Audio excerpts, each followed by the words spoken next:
Hello. Let's round out ESPN the magazine draft fantasy football. This is round 11 and 12. You can see them on the screen here. So the first pick, round 11, Zach Charbonnet, running back from the Seahawks. Yeah, I dig this guy. I had him in a PPR league last year. He's really good. The only thing holding him back is Kenneth Walker in front of him. Kenneth Walker has an injury history. If Charbonnet gets in there because Walker's hurt, yeah, you're going to get some good points out of Charbonnet. He can catch the ball as well too, so double threat, being able to run. The other thing, though, hearing that the Seahawks are going to use him more often, so use him and Walker together, which could be good for both of them, keeping Walker healthy. All right, with the second pick of this round, we have Travis Etienne Jr., running back from the Jacksonville Jaguars. I like this guy. I was really high on him last year. Absolutely let me down. Not exactly sure why. And now when you look at the Jaguars backfield, you have Etienne Jr., you have Tank Bigsby, you have another guy we're going to talk about in a couple rounds, Tootin, I believe his name is. And so who's going to get the ball? I'm not sure. I like Jacksonville's other weapons with Trevor Lawrence, hasn't hit his potential yet. But then you have Brian Thomas Jr., first round pick, and then Travis Hunter, the rookie. So I'm really intrigued to see what he's going to do this year. All right, third pick in this round, Austin Eckler. So the Commanders just traded the 49ers, Brian Robinson Jr., who got the majority of the reps. Austin Eckler was the change of pace. Third down back two. I'm not exactly sure who's going to get the reps over there.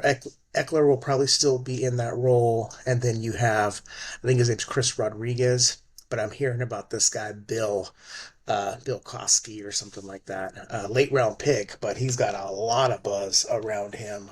So yeah, we'll see. Eckler, round 11, this is probably a good spot for him.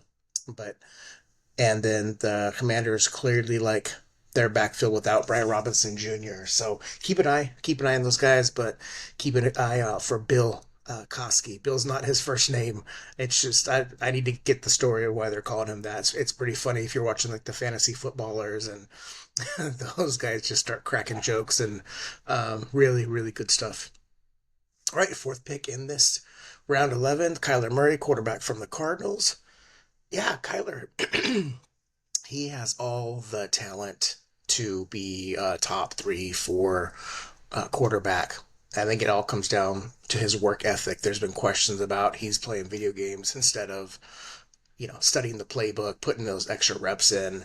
I was really high on him a couple of years ago.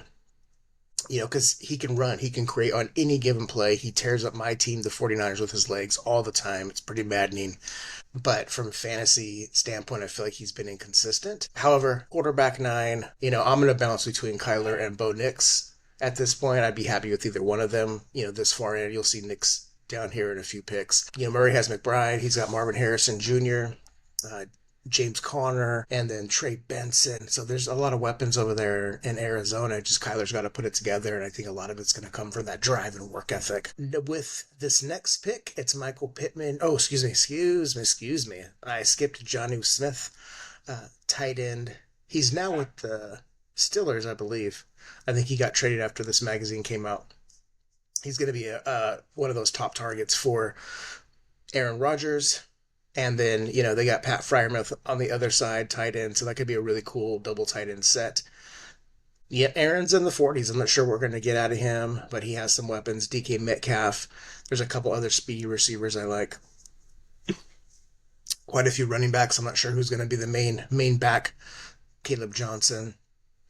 Warren, who's it going to be? I'm not sure, but Aaron usually has a good connection with his tight end. So Jonnu Smith, round 11, sure, that's good. He's the ninth tight end taken in this mock. Now we get to Michael Pittman Jr. I guess I was a little excited to talk about him. I really like this guy. Now he's a possession receiver, big body.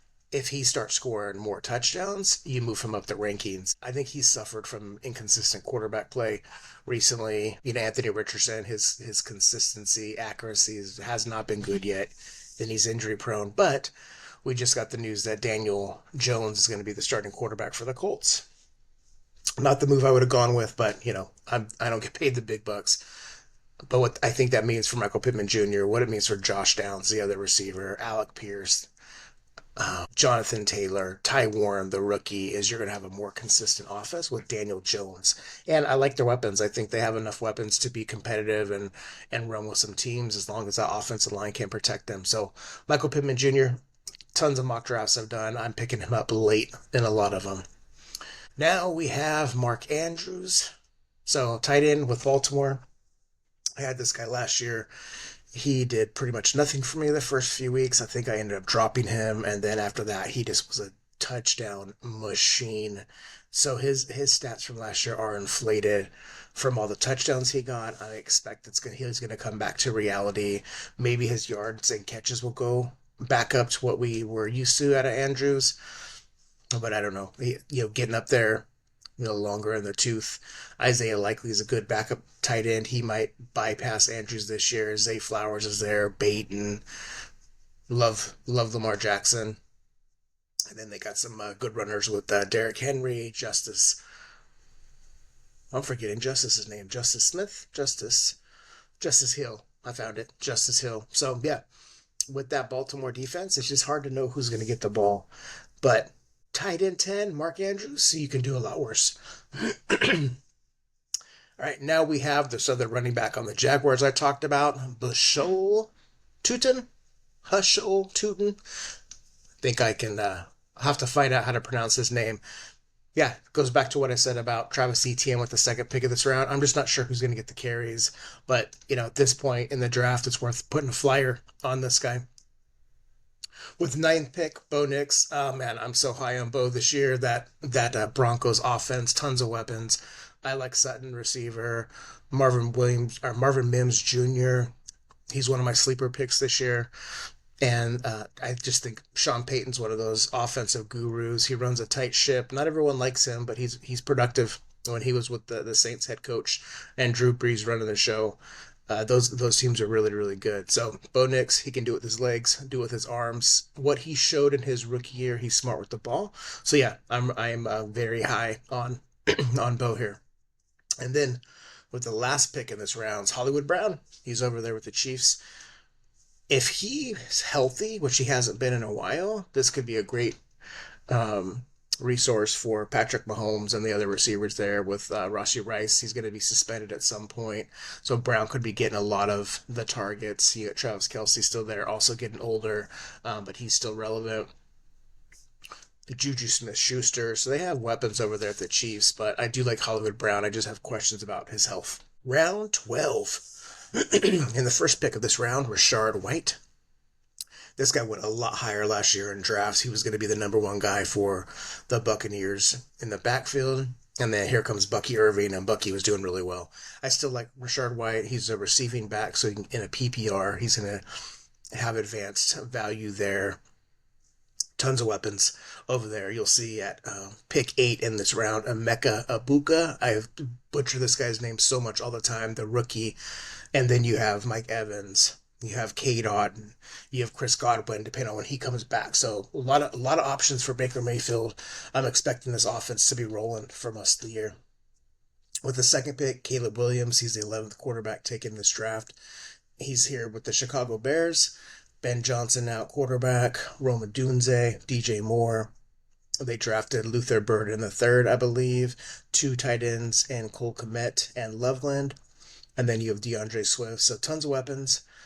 Their head coach, Ben Johnson, was just ripping their their preseason performance, I think from either this morning or yesterday, just saying they look sloppy. So I'm expecting the Bears, Caleb, are going to pull together. They're going to be high octane, high power offense. So I'm not shying away just based on what happened in the recent preseason game. I like Caleb Williams, but for me, I'm going to draft him as a backup quarterback at this point. The third pick, Tyler Warren from the Colts. Talked about the Colts offense just a little bit ago. He is a rookie. He went, early in that draft. I want to say he went in the top 15 with the Colts.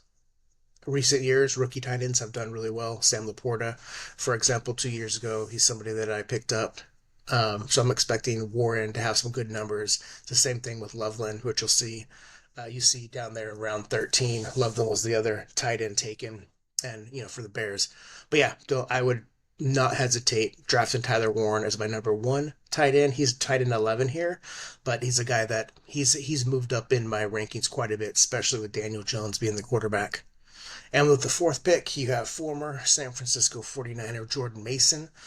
He now is going to be the backup to Aaron Jones, but you're hearing reports that they might do some split carries. I think that makes sense with Aaron Jones being older. You want him to stay healthy because he does a good job catching the ball. Jordan Mason is a powerful runner. I was a little bummed the Niners got rid of him, but they were unloading a lot of salary, and probably just didn't feel like they had the means to pay Jordan at this point. But yeah, I'm drafting this guy without reservations. With the fifth pick, now we have Tank Bigsby.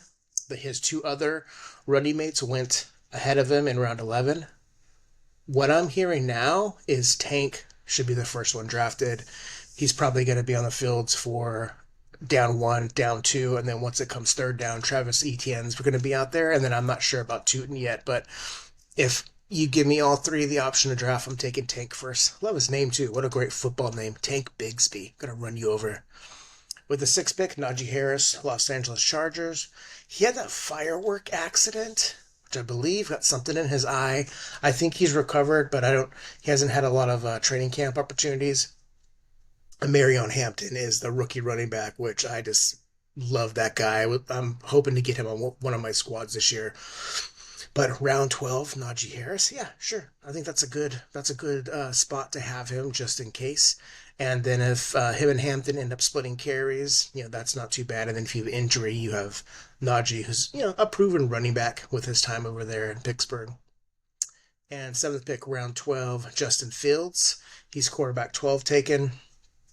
I won't be drafting Justin this year. I just think he's inconsistent, especially throwing the ball. He's really good with his legs. But I was high on him a couple of years ago, and he just didn't put up consistent numbers. And then, last year as well, the Steelers were winning, but he wasn't putting enough offensive firepower, so I moved over to Russell Wilson. I personally wouldn't have done that if I was Pittsburgh.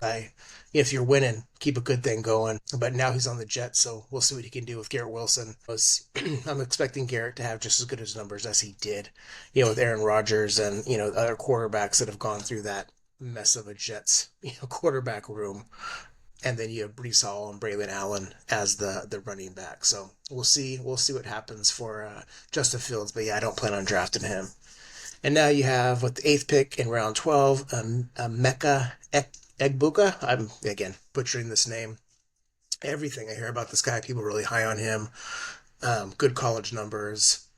Really good athlete. He's got the physical attributes to be solid. He's in an offense that's going to hum, a lot of weapons. So expecting big things out of a Mecca. If Godwin's hurt, he could slide into that number 2 spot because I believe McMillan is hurt as well. So just some injuries to the wide receiver room is going to create opportunities for him. And then 2 more picks in this round. Adam Thielen, I want to say he's 35, wide receiver with the Panthers. Yeah, this guy just surprises. In my 14-team league last year, my wide receivers were not good, not consistent. Ended up picking up Adam Thielen off the waiver wire, and he was my best receiver for like 5 weeks. So, Father Time doing his thing. We got a few of those Father Time guys in this draft. And the last pick of this round, Tyjae Spears. He is the backup running back, but maybe it's going to be more of a timeshare with Tony Pollard with the Titans. Cam Ward, new rookie quarterback, going to be running the show. Calvin Ridley. They have Tyler Lockett over there as well. I do like Spears. I think he's explosive. Pollard's explosive too. Spears hasn't gotten the reps I thought he was going to get. But that also might have been because Tony Pollard was doing so well. But yeah, Spears is on my list for me to take him as well. So looking forward to the season. I'll be curious to see what that Titans offense can do with the new coaching staff and, a new quarterback running the show. All right, that concludes rounds 11 and 12. Good luck with those drafts. My first one is tomorrow, so it's my 14-team league. I'm excited for that one. Take care.